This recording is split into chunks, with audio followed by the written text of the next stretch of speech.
Welcome back to Joe Stunner Boxing. This is a little follow-up video for the one I did yesterday concerning the two XY women, men, who are participating in the Olympics. And today, one of them, Algeria's Imane Khelif, fought Italy's female, that's a genuine woman, Angela Carini, and the fight was curtailed because Miss Karini took a couple of blows and then basically quit. She's like, what the hell is going on here? No chance. And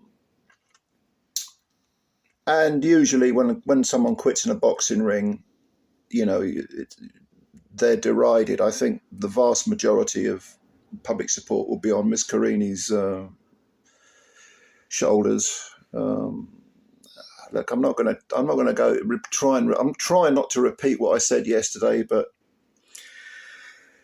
I don't blame her for quitting. I mean, this is a woman who has worked her whole life, ever since she's taken up boxing.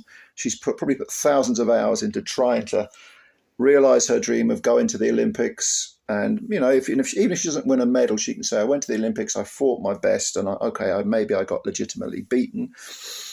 And it's been taken away from her because of this person who has X and Y chromosomes, which basically means, an increase in testosterone and bigger body mass and bone density, and the ligaments are stronger and thicker, and the skull is probably thicker, and so on and so forth. And, again, I'm not going to repeat what I said yesterday, but I did watch an interview with Peter Fury earlier today, and he was talking about Savannah Marshall, who he trains, and he says Savannah's probably about 6 foot, 6'1", and she probably walks around at 12 and a half, 13 stone. So she's a very big woman, naturally big woman, and sometimes she's been sparring men, and they've not been pulling their punches properly, because sparring, as we know, it's supposed to be a learning procedure. Spars aren't fights, you're meant to be learning moves and so on. And Peter's had to go to the sparring partner, the male sparring partner's trainer, and say he's not pulling his punches. He's leathering her a bit too much, and Savannah herself has come back and said to Peter in the corner, I can't hang with this guy, he's too strong.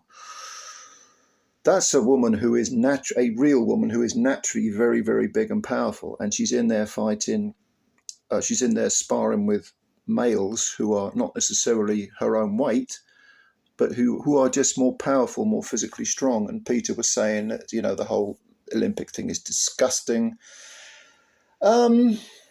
which of course it is. But then this Olympics hasn't exactly covered itself in glory, has it? I mean, from the word go, there was that controversy over the opening ceremony, where supposedly it was sort of top heavy with trans imagery. There was supposedly I didn't see it, by the way. I'm not watching stuff, but I've read articles on it where there was a lot of the Christians are up in arms about the fact that supposedly the Michelangelo's The Last Supper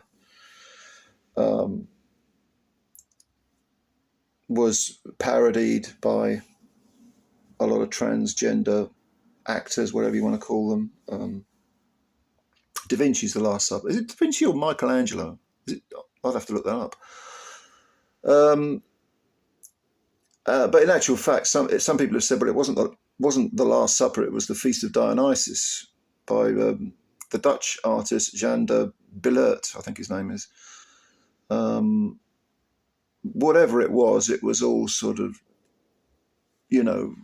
drag queen-esque and trans-esque, and I'm trying to avoid the word woke here, you know what I mean? Yeah, it was Da Vinci, wasn't it, The Last Supper, not Michelangelo. Did I say Michelangelo? It was Da Vinci, Leonardo da Vinci's The Last Supper. Yeah, well, regardless of whether it was Da Vinci's The Last Supper or the Feast of Dionysus, doesn't matter.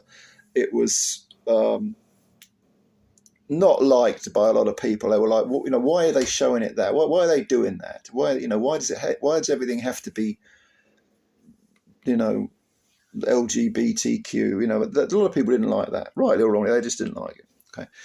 But more importantly than that, as far as I'm concerned, by the way, I've no axe to grind religiously. I'm an atheist. I think all religion is fairy tale nonsense. But at the same time, I'm not going to dismiss the opinions of people who are religious. They're entitled to their opinion as well, of course. And if they found it offensive, it wasn't exactly the most auspicious opening, was it?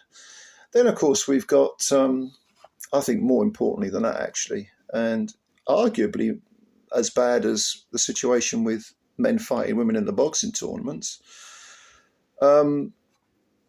there is a convicted rapist by the name of Steven van der Velde, who is on the men's Dutch volleyball team.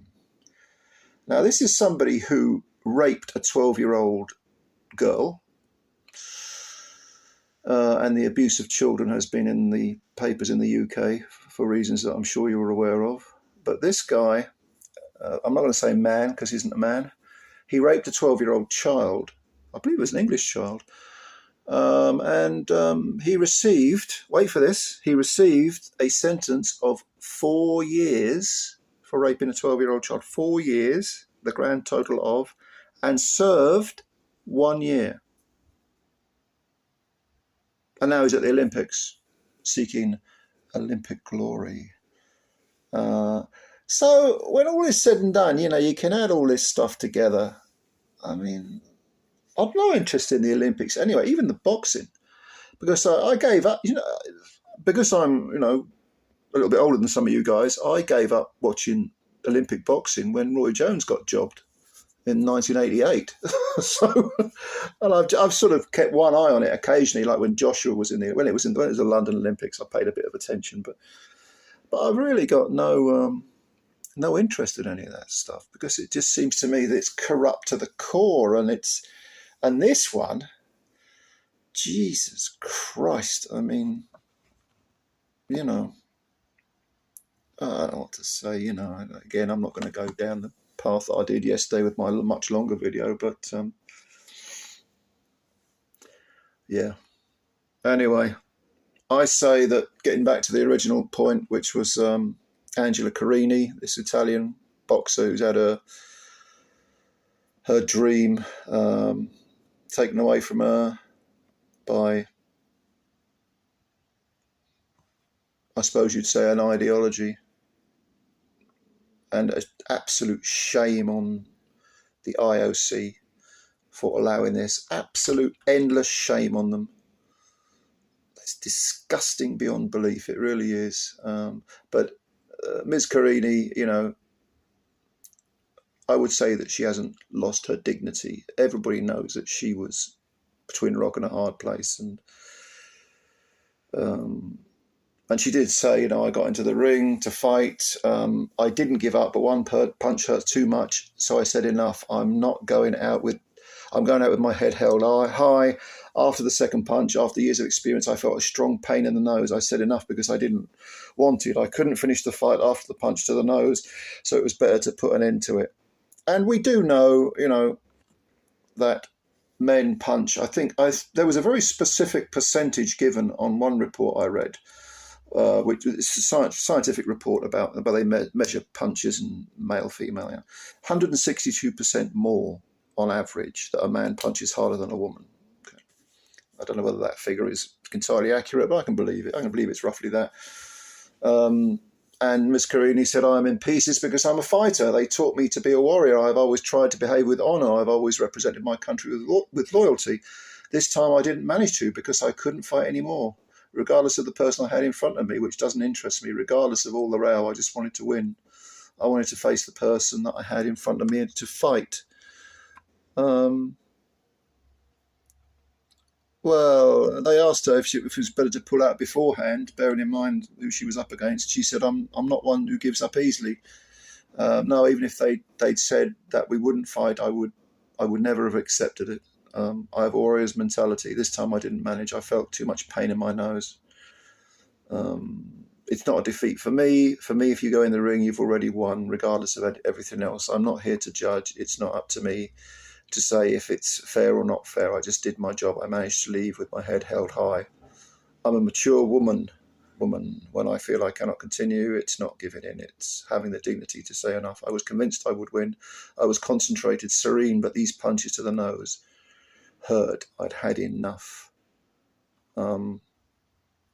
So, you know, she basically says she's those were comments made immediately in the aftermath when she was still very emotional, and of course they're quite contradictory because essentially she did quit. You know, the question is, did she have a legitimate reason to quit? And I would say yes. And I think she was desperately trying to save some sort of dignity. She was in against a man, someone who has X and Y chromosomes, someone who's, you know, you can talk about intersex till the cows come home, but it's not a lot of difference. I mean, if you cut the bollocks off a real man, he doesn't have any bollocks anymore, but he's still a man, you know what I mean? Yeah.